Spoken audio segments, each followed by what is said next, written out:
तो स्टूडेंट्स जो रेशो जो है स्पीड ऑफ साउंड जो है एट वेरियस टेम्परेचर और स्पीड ऑफ साउंड जो है वो 0 डिग्री सेल्सियस के ऊपर, तो उनका रेशो जो है वो इस इक्वेशन के बराबर आ जाएगा √T डिवाइडेड बाई 273।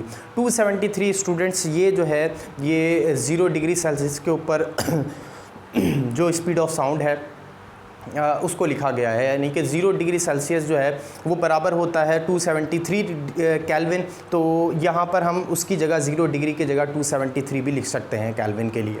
तो ये जो है वो फार्मूला इस तरह से भी बन सकता है। तो यही वजह है कि जो स्पीड ऑफ साउंड जो है वो इस रेट से बढ़ेगा कि अगर जो है टेम्परेचर जो है वो बढ़ रहा होगा। तो अब स्टूडेंट्स जो विंड है, जो ये 5वां फैक्टर है स्पीड ऑफ साउंड का, तो ये स्टूडेंट्स जो है वो विंड साउंड की डायरेक्शन में बढ़ेगा। अगर साउंड जो है वो विंड की डायरेक्शन में चल रहा है तो स्पीड ऑफ साउंड बढ़ेगा, अगर अगेंस्ट चल रहा है तो स्पीड ऑफ साउंड नहीं बढ़ेगा। ये दो इक्वेशन में जो है आप देख सकते हैं, पहली इक्वेशन में जो है वो स्पीड ऑफ साउंड जो है वो विंड की स्पीड के साथ प्लस किया गया है, क्योंकि अगर वही स्पीड होगी, सेम डायरेक्शन होगी दोनों